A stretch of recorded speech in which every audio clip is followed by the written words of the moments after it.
The dog wasn't supposed to be digging there. In 3 years, Rusty had never once shown interest in the northeast corner of the orchard, the corner where the oldest trees stood black and leafless, even in June. That morning, he wouldn't stop.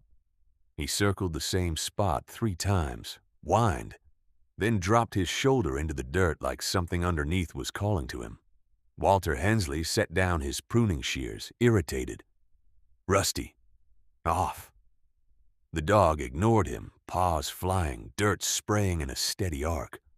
Walter grabbed his collar to pull him back, and that was when he saw it, a thin curve of metal half buried, throwing a small flash of light across his eyes. He let go of the collar. Rusty kept digging. Walter was 44, and by every measure his neighbors used, he was a man throwing his life away on land that had stopped being worth anything years ago. The orchard had belonged to his father, Earl, and to Earl's father before that. 60 acres that had once supplied 3 counties with apples.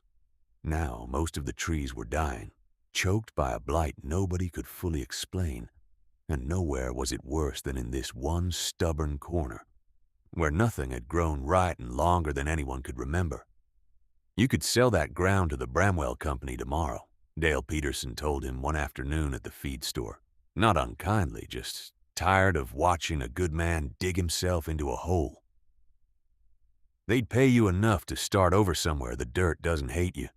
"It's not the dirt," Walter said. "Something's wrong under it. Always has been." Dale laughed the way people laugh when a conversation isn't worth finishing, and somewhere along the way the property had picked up a nickname, Walter's Graveyard. He heard it secondhand from his own daughter who'd heard it at school, and he said nothing, because there was nothing useful to say. He kept working anyway, not because he didn't understand what everyone else saw. He understood it perfectly. He kept working because of one afternoon 11 years earlier, the last summer before his father's heart gave out, when Earl had stood at the edge of that same dead corner with an expression Walter had never seen on him before. "Whatever happens to the rest of this place," Earl had said, not looking at his son, "don't ever dig up that corner. Not for anything. You hear me?" Walter had asked why. Earl only shook his head. "I made a promise. That's all you need to know. Some things aren't ours to disturb until the right person comes looking for them." Walter never got the chance to ask what that meant. So when Rusty tore into that exact patch of ground, 11 years later, something in his chest went tight before his mind caught up to why. He knelt beside the dog and brushed back the soil. The object was small, corroded on one side, strangely bright where the dirt had protected it. He worked it free. A curved fragment of metal and stamped faintly into its surface, worn but legible if he tilted it right. 2 letters, and beside them a small pressed symbol that looked almost like a grafting knife crossed with a branch. He didn't know what it meant. He only knew his father's voice was suddenly very loud in his head. If you've ever found something on your own land that raised more questions than it answered, you already know the feeling that settled over Walter that morning. He put the fragment in his pocket and didn't tell a soul. Not yet. He went back 3 days later with a shovel, telling himself he was only checking for more scrap. What he found made the fragment look like nothing. Wrapped in the remains of oilcloth was a small metal box, rusted shut, heavier than it should have been for its size. Inside, once he'd worked the lid free, were brittle papers, a pocket watch with initials that weren't his family's, and something else, a short length of copper pipe, sealed at both ends, far too deliberately placed to be scrap. That was when Walter understood this wasn't going to be a story about old farm junk. He drove into town and found Miriam Cole, 83 years old, and the closest thing the county had to a living archive. She turned the fragment over for a long time before she spoke. "That mark," she said, tapping the cross symbol, I've seen that before, on an old nursery ledger years back. Belonged to a family called Avery. They ran the orchard on this land before your grandfather ever bought it. She pulled a folder from a shelf thick with dust and showed him a property record from 1911. A name Walter had never heard. There was talk, when I was young, that the Averys bred their own apple. Something unusual. Nobody remembers what happened to it. Family lost the land to the bank sometime around 1930 and left quick. Quiet, even for those times. She wouldn't say more. She told Walter to look closer at what he'd already found and come back when he had. What if the people who owned this land before your family left something behind on purpose, something they couldn't take with them but refused to let anyone destroy? Keep that in mind. It matters more than you'd think. Back home, Walter opened the sealed copper pipe with a pair of tin snips. Carefully, the way he'd have handled anything he suspected might crumble to nothing the moment air touched it. Inside, rolled tight, was a strip of oiled cloth, and folded inside that, a single page in a shaking hand, more legible than the papers from the box. It wasn't a will. It read like a private record, written fast by someone running out of time. He could make out fragments. A reference to the northeast rows, the only ones worth saving. A line about grafting before the bank men come to cut them down for lumber. And near the bottom, a name he now recognized, Avery, signed beneath a sentence that stopped him cold. If these trees still stand when this is found, they are proof we were here, and proof of what we made. Walter looked out the window at the dead black branches of that corner and for the first time didn't see failure. He saw a boundary someone had built on purpose.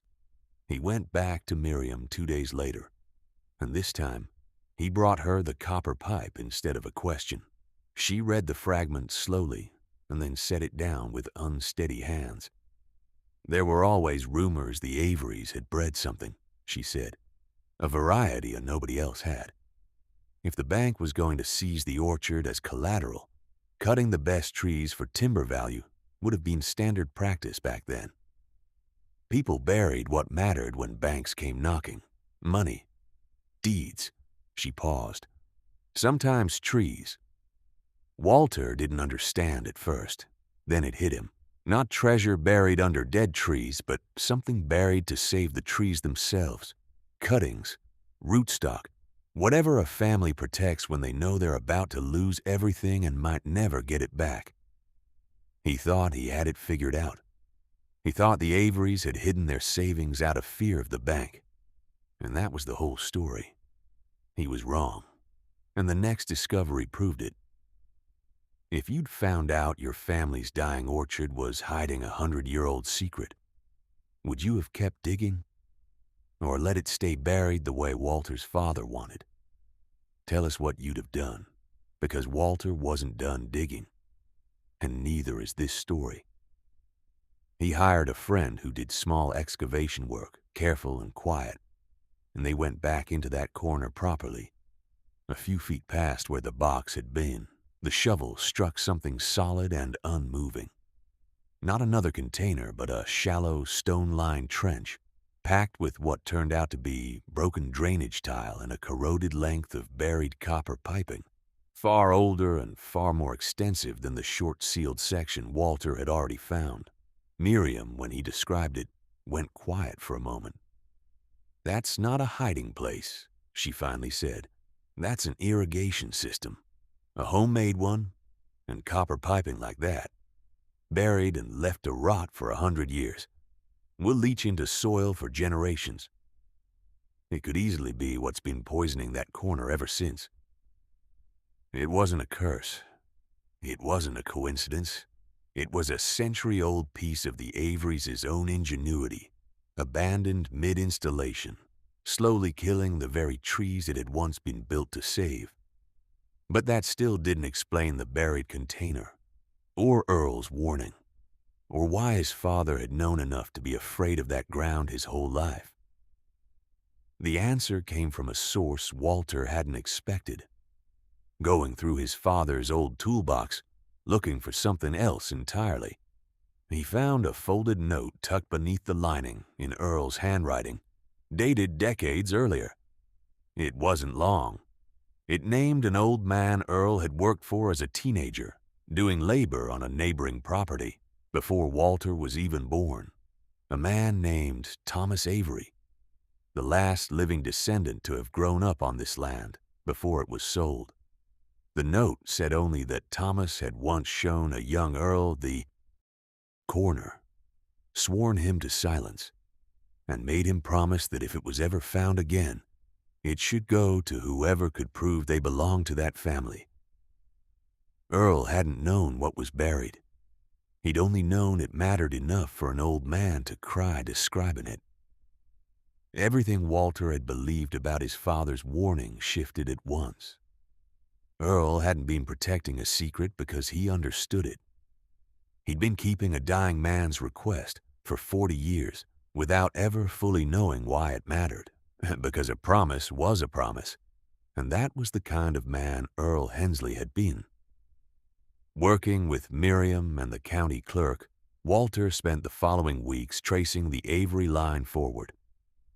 He found a great-granddaughter 3 states away, a schoolteacher who had grown up hearing vague family stories about a lost orchard and a hidden inheritance nobody had ever proven existed.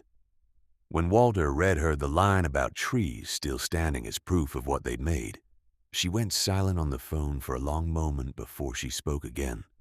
And this time, her voice wasn't steady either. She flew out the following month. Together, they finished what the excavation had started, and beneath the old drainage trench sealed in a second, smaller container the first dig had missed, they found what the entire discovery had been circling toward from the start. A handful of coins and jewelry, modest by any measure, and beside them, carefully packed in wax and cloth, a set of preserved grafting records, pages of notes, sketches of root patterns, and a description of an apple variety the Averys had spent 2 decades developing before the bank ever came for their land. The money was never the point. It helped later when it paid for the soil specialists who finally confirmed what the old copper piping had done to that corner, and for the work of clearing it out for good. But the real inheritance was the knowledge of what those trees had been trying to become for over a century, cut off before they ever had the chance. Walter and the Avery descendant worked with an orchard specialist to graft new rootstock from surviving Avery lineage trees found still growing, half wild, on an abandoned lot 2 counties over, descendants of the same stock, planted by family who'd scattered after the sale. It took 2 years before the new grafts in the northeast corner showed real growth, but they grew. Dale Peterson came by the day the first blossoms opened on those young trees, the same corner people had spent a decade calling a graveyard. He didn't say much. He stood at the edge of the row for a while, looking at green where there'd only ever been black branches, and finally said, "Your dad would have liked this." Walter didn't need anything more than that. The orchard isn't what it used to be, and it isn't yet what it will be either. But the northeast corner is green again, for the first time in 100 years, and the story the ground had been holding on to finally has somewhere to rest. Walter still doesn't talk about it much. When people ask what happened out there, he just says the land finally told him what his father had spent a lifetime protecting for it. Then he goes back to work, because there are still rows of trees waiting to come back to life. And he's never been in any hurry to explain more than that. If this story stayed with you, you already know the kind of stories we tell here. The quiet ones about ordinary people, and the land that remembers more than anyone expects. Subscribe if you want more of them, and tell us in the comments what you would have done in Walter's place. We read every one.